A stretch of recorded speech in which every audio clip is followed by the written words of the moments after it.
Seven, six, five, four, three, two, one. You'll never have the sacred stone. Oh, this you crazy mother.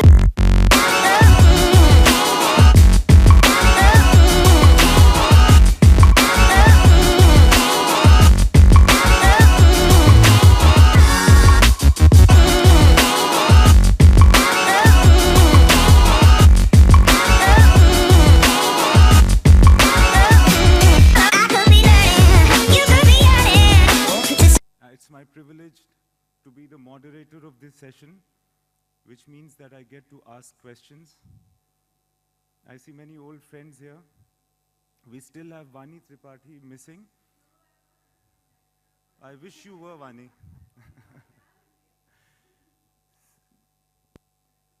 So, as I was saying that I'm privileged to be the moderator of this session, and personally I hate those moderators who speak themselves a lot and never give a chance to actually get to hear the panelists. It's my game today to try not to be one of them. Let's see if I succeed. And many prolific people here.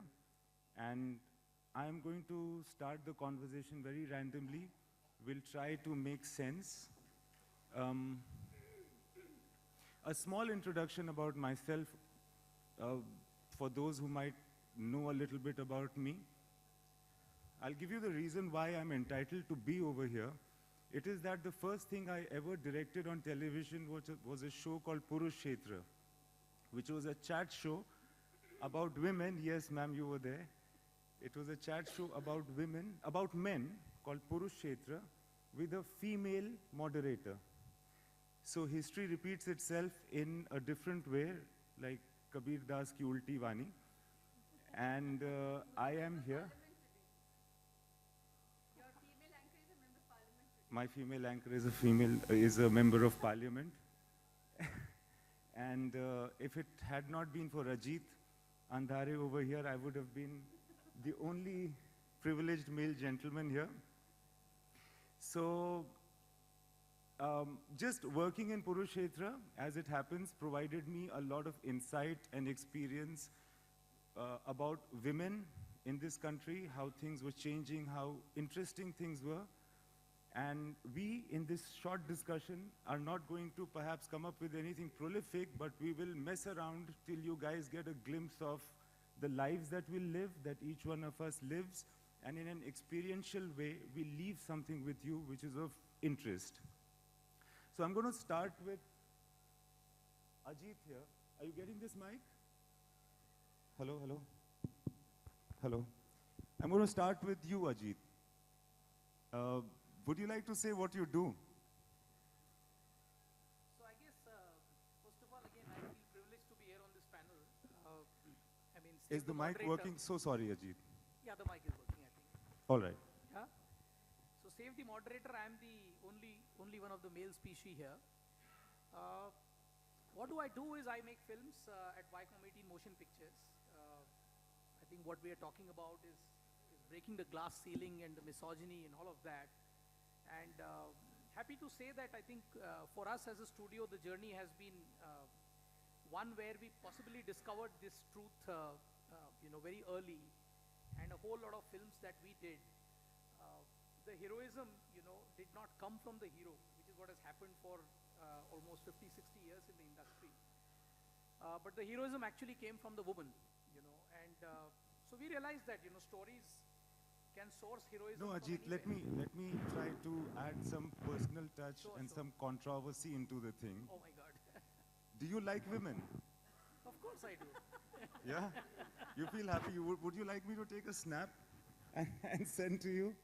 Absolutely. But when you work with them, do you feel that in the kind of setup that you work in a media corporate kind of a setup, all white collar, but do you feel any difference in the two? Would you be careful of, or would you be thinking differently in hiring a woman, etc., over a man, etc.? See, again, this would be very conditioned from the background that I come from, and I've largely experienced two sectors when you talk corporate, one being FMCG and the other being media. Certainly in the corporate, I would say that's that's a thought which has possibly never crossed my mind or the professional setup that I've been part of. Uh, yes, of course, because of the society that we come from and the natural skew of the society, especially in the FMCG, the ratio of women was of course much lower as compared to media and entertainment. In fact, I would say if there is one industry which embraces women wholeheartedly in the corporate sector, it is actually M&E, That's why we are in the industry which embraces women, right? Absolutely. So I would say certainly not at all. I think one aspect where I do experience that is, let's say we are trying to sell a film with a female lead versus we are trying... Only men. Okay? One, I firmly believe that if women were not responsible for making children, we would be obsolete. Two, do you think the world is in a good shape right now? Do you think so? Does anybody think so? I think Yes, it's getting no? better. Okay, well, I'm talking about war and famine and food distribution. It's better The than last world- century. It's getting better every decade. Okay, can I finish? I'm The optimistic. leadership of the world primarily has been in the hands of men.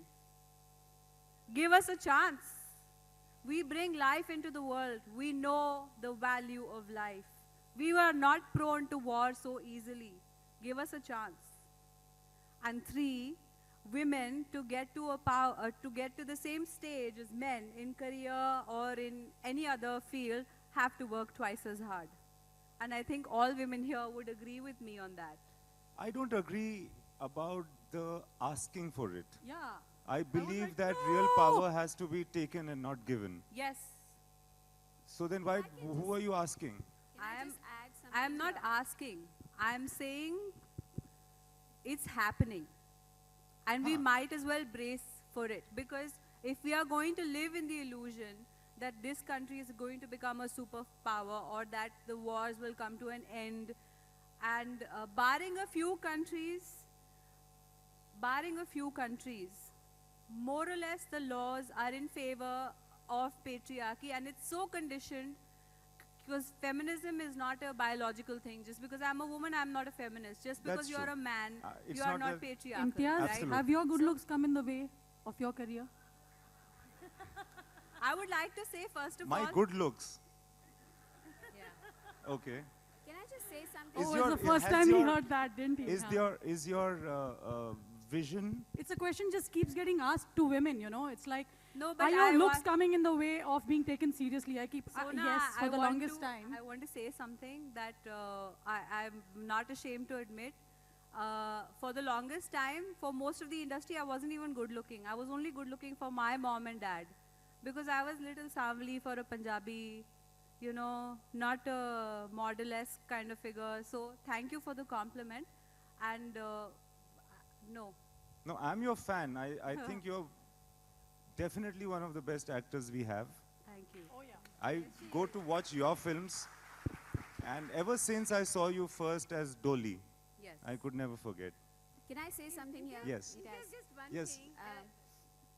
Monica, yes. No, I please. just wanted to add that, I think it's really not about asking based on your gender.